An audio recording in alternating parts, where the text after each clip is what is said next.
नमस्कार साथियों, स्वागत है आप सभी का वाईफाई स्टडी 2.0 पर। मैं हूं अंकित अवस्थी। देश में सब कुछ चिंता का चिता हो रहा है, तो ऐसे में ही थंबनेल जो है वो हम चीता पर ही ले आए हैं। आपको मालूम होगा इस समय देश में एक सरकाज़म बहुत अच्छे से तैर रहा है, और वो ये है कि काश गाय भी कभी चीता होती। कारण सबको पता है, लंपी के चलते गायों को कहीं कोई फुटेज नहीं मिल रही है, और वहीं चीता जो कि संख्या में आए मात्र 8, लेकिन पूरे समय भारत की मीडिया, हम जैसे टीचर्स की क्लासेस, सब जगह छाया रहा। हमको ना तो चीता से परहेज है, ना ही सरकार की किसी नीति से, और मुद्दा ये है कि गाय मर रही हैं। खैर, सेशन की शुरुआत करते हैं। साथियों, चीता के ही नाम से प्रधानमंत्री, जो कि राइमिंग के गुरु माने जाते हैं, उन्होंने अपने जन्म दिवस पर एक बात बोली और कहा कि आने वाले समय में देश के उद्योगों को चीता स्पीड मिलेगी। चीता आए थे, मार्केट में चीता चल रहे थे, अखबारों में फ्री का प्रमोशन चल रहा था, हर तरफ चीता चीता चल रहा था न्यूज़ के माध्यम से। तो प्रधानमंत्री ने शब्द वहीं से उठाया और चिपकाया कि साहब, इंडस्ट्री को चीता स्पीड मिलने वाली है, क्योंकि अब हम लॉन्च करने जा रहे हैं नेशनल लॉजिस्टिक पॉलिसी। अच्छा, बाय द वे, लॉजिस्टिक्स क्या होते हैं? ये सामान की मलाई ढुलाई जो होती है ना, ये लॉजिस्टिक्स का पार्ट है। ट्रक से चलता हुआ सामान, ट्रेन से चलता हुआ सामान, जहाज़ों पर लदा हुआ सामान, हवाई जहाज़ में जाता हुआ सामान। सामान से मतलब आप और हमारे अलावा हमारे ज़रूरत का सारी वस्तुएं सामान, ठीक है। वो सारी चीज़ें जो यात्रा कर रही हैं इधर से उधर, जिसका प्रभाव हम पर निर्भर है, हम पर डायरेक्ट है। और अगर हम जीडीपी के आंकड़ों की बात करें तो हमारी कुल जीडीपी का 13 से 14% धन जो है वो लॉजिस्टिक्स पर ही खर्च होता है। यही दुर्भाग्य भी है। अगर हम दुनिया का लॉजिस्टिक्स सर्वे उठाकर देखें तो भारत दुनिया में 44th यानी 44वें स्थान पर आता है। यानी कि हमारा यहाँ का लॉजिस्टिक्स यानी सामान को इधर उधर माल की ढुलाई का जो काम है वो दुनिया में 44वें नंबर का है। देश का सपना है कि इसे जल्दी ही 25 के अंदर लेकर आना है, अंडर 25 लेकर आना है। पॉइंट्स को आप चाहें तो मेंशन कर सकते हैं कि इसका लक्ष्य है नेशनल लॉजिस्टिक पॉलिसी का कि अंतर्राष्ट्रीय स्तर पर जो 44वें रैंक पर चल रही भारत की जो स्थिति है उसको 25 के भीतर लेके आना है। वहीं दूसरी ओर जहां जीडीपी का 13 से 14% भाग खर्च होता है, किस चीज़ के ऊपर 13 से 14% भाग खर्च होता है? लॉजिस्टिक्स के ऊपर जीडीपी का। तो ऐसी स्थिति में उसे 10% से नीचे यानी कि सिंगल डिजिट में लेकर आना है। दुनिया के अंदर लॉजिस्टिक्स के मामले में जहां जर्मनी नंबर 1 है, भारत नंबर 44 पर है, तो शुरुआती लेवल पर हमने जो तरीका अपनाया है कि अगले 10 सालों के भीतर भारत अपने आप को अंडर 25 लेने की पूरी कोशिश करेगा। क्या किया जाएगा, कैसे होगा, इसके सेशन की चर्चा आज के सेशन में हम करने वाले हैं। जल्दी से सेशन को शेयर कर दीजिए, सभी साथियों को लाइव आने का इनविटेशन भेज दीजिए। 17 तारीख प्रधानमंत्री अपना जन्मदिवस मना रहे थे और उसी समय चीता की स्पीड पर इंडस्ट्री चले, इसी के लिए नेशनल लॉजिस्टिक पॉलिसी को लॉन्च किया गया। प्रधानमंत्री के द्वारा नेशनल लॉजिस्टिक पॉलिसी को जब लॉन्च किया गया तो स्वाभाविक सी बात है कि कौन कौन और लोग शामिल हुए होंगे। भाई, होने को तो प्रधानमंत्री के पास कैबिनेट में बहुत से मंत्री हैं, लेकिन उनमें से भी किस मंत्री को शामिल किया जाएगा? ऑब्वियस सी बात है, जिनका इसमें फील्ड होगा। फील्ड किस किस का हो सकता है? भाई, सड़क वालों का हो सकता है, क्योंकि सड़क राजमार्ग जो है वही तो लॉजिस्टिक्स का बहुत बड़ा रूट है। इसके अलावा रेल वालों का हो सकता है, इसके अलावा इंडस्ट्री वालों का हो सकता है, जहाजरानी वालों का हो सकता है, फिशिंग से रिलेटेड जो है उनका हो सकता है। तो लगभग वही लोग आपको यहाँ पर बैठे हुए दिखाई पड़ रहे हैं, जो कि इन सभी मंत्रालयों से, चाहे उड्डयन मंत्री हो, चाहे उद्योग मंत्री हो, चाहे रोड मंत्री हो, चाहे ये सारे के सारे रेल मंत्री हो, जिनका जिनका डिपार्टमेंट मैच करता है, आप उनको तस्वीरों में देख सकते हैं। यानी कि एक प्रकार से यूँ समझिए कि इन सारे डिपार्टमेंट्स को एक साथ एक पॉलिसी के अंदर ला के खड़ा कर दिया कि भाई आओ और अपने हिसाब से माल की ढुलाई कराने के लिए कोई नीति हमारे साथ मिलकर के बना लो।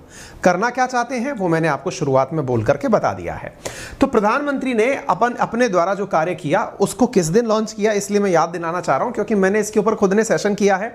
इसमें चीता जो है कितना किलोमीटर दूर से चलकर इंडिया आया है। अगर आपको नहीं पता है कि चीता का इंसिडेंट क्या है तो एक बार के लिए आप चीता वाला ये वीडियो देख सकते हैं।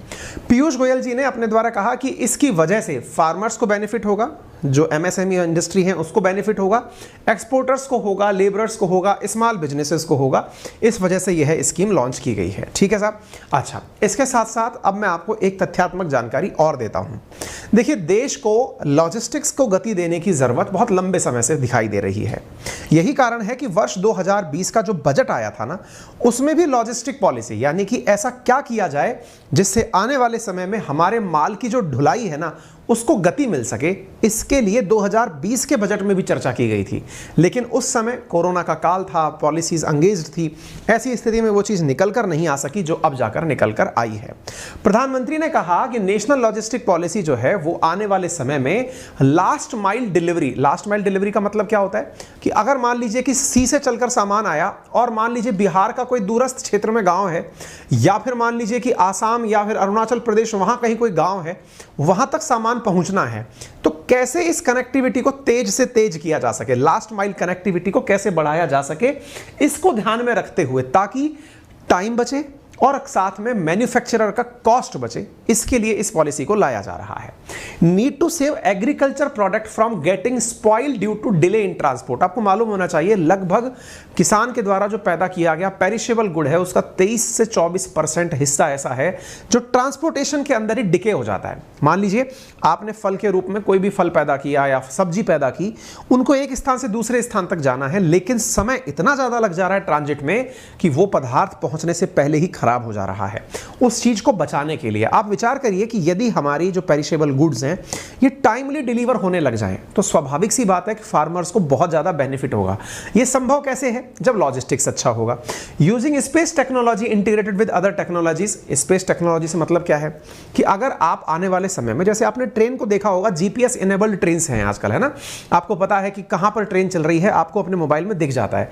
जरा विचार करिए आने वाले टाइम में अगर आपके ट्रकों में भी इस प्रकार का सामान लगा हुआ आए, आपको पता चल जाए कि ट्रक कहां पर गिर गया, या फिर ट्रांसपोर्टर को यह पता चल जाए कि कहां कोई एक्सीडेंट हो गया है, ट्रक यहां से आगे चल नहीं रहा है तो जाम लग गया है, जाम से निकले हुए सामान को कैसे निकालना है, तो स्पेस के थ्रू यानी कि सैटेलाइट्स के थ्रू आपको अल्टरनेट रूट पता चल गया। फिल्मों में नहीं देखते हैं जब पुलिस वालों को बता रहे होते हैं कि साहब आप यहां से राइट ले लो, यहां से लेफ्ट ले लो। इस प्रकार से आने वाले समय में अगर जीपीएस के साथ या फिर सैटेलाइट्स के साथ में पॉलिसी को इंटीग्रेट कर दिया जाए तो उसके बहुत फायदे देखने को मिलेंगे। Want good and cargo to move at the pace of cheetah। चीता शब्द को इसलिए राइम किया गया है क्योंकि 120 किलोमीटर प्रति घंटे की रफ्तार से चीता चलता है ये। और साथ साथ अगर आप राजमार्ग के हिसाब से अगर जोड़कर देखें तो नितिन गडकरी जी ने कहा है कि जो भी मैं नए एक्सप्रेस वे बना रहा हूं जो कि 2024 तक लगभग बन के तैयार हो जाएंगे, चाहे दिल्ली मुंबई हो, दिल्ली अमृतसर हो, दिल्ली कटरा हो, दिल्ली हरिद्वार हो, ये सभी एक्सप्रेस हाईवे 120 किलोमीटर प्रति घंटे की रफ्तार से गाड़ियों को चलने की क्षमता देंगे। अभी औसत स्पीड देश में कहीं भी 120 किलोमीटर नहीं है। ऐसी स्पीड में अगर गाड़ियां चलेंगी तो इसको चीता स्पीड कहा गया है। साथ साथ India is aiming at big export target. और हम जब इतनी स्पीड से सारे सामान को डिलीवर करेंगे तो ऐसी स्थिति में संभव है कि हम अपने एक्सपोर्ट टारगेट्स को अचीव कर पाएंगे, ये प्रधानमंत्री के द्वारा कहा गया था। ठीक है साहब, इसके साथ साथ आप यहां पर कुछ बातें और देख सकते हैं। एक्सपर्ट्स ने इस गतिविधि में यानी कि प्रधानमंत्री का ध्यान इस तरफ गया, इस नीति को फोकस करने के लिए काम किए गए। अब आप पूछेंगे ये केवल बातें हैं या फिर इनको करने के लिए तरीके क्या अपनाए जाएंगे? तो आपको जहां तक पता है तरीकों के अंदर आपने देश में बनती हुई सड़कें देखी हैं, पोर्ट्स का डेवलपमेंट होते हुए सुना है, ट्रेन्स के लिए डेडिकेटेड फ्रेट कॉरिडोर्स का बनता हुआ सुना है, और क्या क्या पॉसिबल है वो सारी चीजें मैं आपके साथ में यहां डिस्कस करने वाला हूं। प्रधानमंत्री ने उपलब्धियों में गिनाते हुए कहा कि जहां एक और पहले एक वेसल को जाकर वापस आने में, लेट्स से कि अगर मतलब पोर्ट पर से कोई ट्रक गया और कहीं माल डिलीवर करके आया और वापस आने में जहां 44 घंटे लगते थे, आज औसत समय 26 घंटे का निकल कर आ रहा है। देश की तमाम दूरियों को अगर मैच करके देखा जाए तो 26 घंटे के अंदर चीजें लौट रही हैं। दैट मींस रोड पर ट्रांसपोर्टेशन इजी हो रहा है। चूंकि देश मेक इन इंडिया पर फोकस कर रहा है, इंडिया आत्मनिर्भर बनने के बारे में काम कर रहा है, हम लोग चाह रहे हैं, पूरी दुनिया को दिखा चुके हैं कि हम दुनिया के सामने मैन्युफैक्चरिंग हब बन रहे हैं। तो ऐसी स्थिति में जो माल देश में बनेगा उस माल का देश से बाहर जाने के लिए रूट का अच्छा होना बहुत जरूरी है। और इस केस में देश के द्वारा मैन्युफैक्चरिंग हब बनते हुए प्रोडक्शन लिंक इंसेंटिव स्कीम्स को जिस प्रकार से लाया गया है उसकी वजह से डोमेस्टिक मैन्युफैक्चरिंग को बूस्ट मिलना तय है। नेशनल लॉजिस्टिक पॉलिसी जो है वो अपने आप में देश के लॉजिस्टिक इकोसिस्टम को नई ऊर्जा प्रदान करने के लिए लाया गया काम है। क्या आपको पता है इसमें रोजगार की कितनी संभावनाएं हैं? आपको जानकर कि यह फिगर क्वाइट मतलब ऐसा लगेगा कि जो आपको अप्रिशिएट किए बिना नहीं रह पाएंगे कि देश में लगभग 2.25 करोड़ लोग ऐसे हैं जो कि लॉजिस्टिक्स के काम से नौकरी पाते हैं। आपको मैंने क्या कहा कि देश के अंदर 13 से 14% जीडीपी का हिस्सा लॉजिस्टिक पर खर्च होता है। इतना रक्षा का, इतना शिक्षा का, इसका किसी का बजट नहीं है जितना लॉजिस्टिक्स पर खर्च होता है। नंबर दूसरी बात, देश के अंदर लगभग 2.2 करोड़ लोग जो हैं वो इसी लॉजिस्टिक की वजह से रोजगार पाते हैं। दुनिया के अंदर जब लॉजिस्टिक परफॉर्मेंस इंडेक्स निकाला जाता है तो इंडिया 44वें स्थान पर पाया जाता है। जर्मनी नंबर 1 पर है, स्वीडन नंबर 2, बेल्जियम, ऑस्ट्रिया और जापान टॉप 5 के अंदर आने वाले देश हैं। ग्लोबली अगर हम बात करते हैं तो logistic was a $4.3 billion industry as of 2018। 4.3 trillion का मतलब यह है कि दुनिया की जो 4th लार्जेस्ट इकोनॉमी है उसके बराबर दुनिया का अपने आप में लॉजिस्टिक का कारोबार है। इंडिया का जो लॉजिस्टिक कॉस्ट है वो 14% है अपनी जीडीपी का, इसको हम 10% करना चाहते हैं, यही हमारा टारगेट है। कॉमर्स मिनिस्ट्री का इंडेक्स जो 2021 में निकल कर आया उसने बताया कि गुजरात, हरियाणा और पंजाब ये सामान की आवाजाही के लिए सबसे बेस्ट स्टेट हैं, यानी इनका परिवहन सबसे अच्छा है। Among the north eastern state और पहाड़ी राज्यों के अंदर अगर हम बात करें तो जम्मू कश्मीर, सिक्किम और मेघालय टॉप स्टेट के अंदर कंसीडर किए जाते हैं। ठीक है, तो लॉजिस्टिक का क्या फायदा होगा ये मैंने बता दिया। ये जो टाइटल मैं आपको कवर करा रहा हूं ये एग्जाम पर्सपेक्टिव से काफी इंपॉर्टेंट है। आप महत्वपूर्ण पॉइंट्स को अपने पास लिख लीजिएगा, उन्हें बार बार लिखने का प्रयास करिएगा। संभव है किसी ना किसी एग्जाम में, मेंस आंसर राइटिंग में ये काम आ सकता है, किसी इंटरव्यू में भी ये पूछा जा सकता है।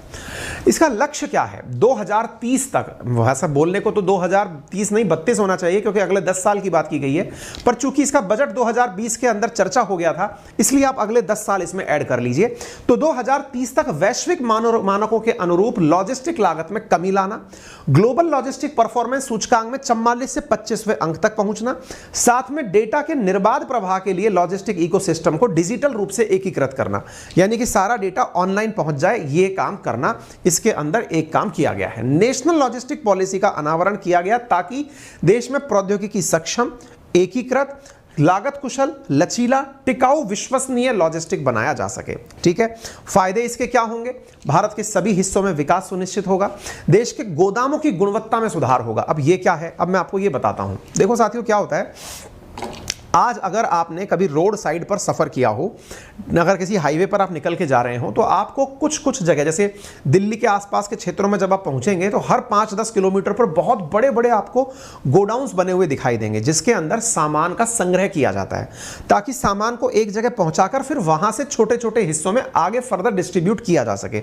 तो हमारा जो उद्देश्य है ना वो ये है कि हमारे गोदामों की गुणवत्ता में सुधार किया जाए, साथ साथ जो व्यापार की लेखनी है ना उसको कुशल किया जाए, डिजिटलीकरण को बढ़ावा दिया जाए और व्यापार को आसान करा दिया जाए। यदि ये सब चीजें हो गई तो हमारे छोटे उद्योगों को, विनिर्माण और परिवहन को, साथ साथ प्रदूषण को भी कम करने में हमें बड़े स्तर पर काम फायदा होगा। रोजगार में वृद्धि होना स्वाभाविक रूप से यहां पर प्रतीत होता है। तो उम्मीद है कि आपको नेशनल लॉजिस्टिक पॉलिसी के जो फायदे हैं वो समझ में आ रहे होंगे, किन उद्देश्यों के साथ में इसको लाने की बात चल रही है। ठीक है, प्रधानमंत्री ने इसी तरह से पहले, अगर आपको याद हो तो गति शक्ति प्लान भी लॉन्च किया था। गति शक्ति प्लान में 100 करोड़ रुपए इन्वेस्टमेंट की बात की गई थी इंफ्रास्ट्रक्चर के डेवलपमेंट के लिए। साथ ही आपको मालूम होना चाहिए गति शक्ति विश्वविद्यालय का विकास किया जाना, जिसके तहत जो इस प्रकार के कार्यों के अंदर रिक्वायर्ड टेक्निकल नॉलेज है उसको भी दिया जा सके। देश का प्रथम गति शक्ति विश्वविद्यालय गुजरात में बनाए जाने की बात की जा रही है। आप यह न्यूज के अंदर देख सकते हैं, वर्ष 2022 की है। पार्लियामेंट ने हाल ही में गति शक्ति विश्वविद्यालय गुजरात में बनने का बिल पास कर दिया है। ठीक है, तो उम्मीद है कि आप सभी साथियों को यह बात समझ में आ जाए। यदि आप जानना चाहते हैं कि प्रधानमंत्री का गति शक्ति राष्ट्रीय मास्टर प्लान क्या है तो इसके बारे में ऑलरेडी मैंने डिटेल में वीडियो किया हुआ है, आप उसे देख सकते हैं। फिलहाल के लिए इतना ही। अगर जानकारी पसंद आई हो तो इसे जरूर अपने साथियों के साथ में साझा करें। चैनल पर नए हैं तो लाइक, शेयर, सब्सक्राइब करना बिल्कुल ना भूलें। मेरा रेफरल कोड है अंकित10, जिसका यूज करके अनअकैडमी के सभी सब्सक्रिप्शंस पर पा सकते हैं आप 10% डिस्काउंट। अंकित अवस्थी सर मेरा टेलीग्राम चैनल है जहां पर इस कंटेंट को आप पीडीएफ फॉर्मेट में पा जाएंगे। साथ में आप इस कंटेंट की पीडीएफ के साथ साथ यदि आप यूपीएससी के टॉप एडुकेटर्स के साथ अपनी तैयारी को दिशा देना चाहते हैं तो आइकॉनिक और प्लस नाम से हमारे 2 सब्सक्रिप्शंस हैं जिसके अंदर बेहतरीन कोर्सेज प्रीलिम्स, मेंस और ऑप्शनल के अवेलेबल हैं। बाइलिंगुअल भाषाओं के अंदर उपलब्ध हैं, आप उन्हें प्राप्त कर सकते हैं। हाल ही में 15 तारीख से नए बैचेस शुरू हुए हैं, आप उनके अंदर एनरोल हो सकते हैं। आइकॉनिक सब्सक्रिप्शन जो है हमारा वो पर्सनल मेंटरशिप वाला सब्सक्रिप्शन ऑफर है जिसका आप लाभ ले सकते हैं।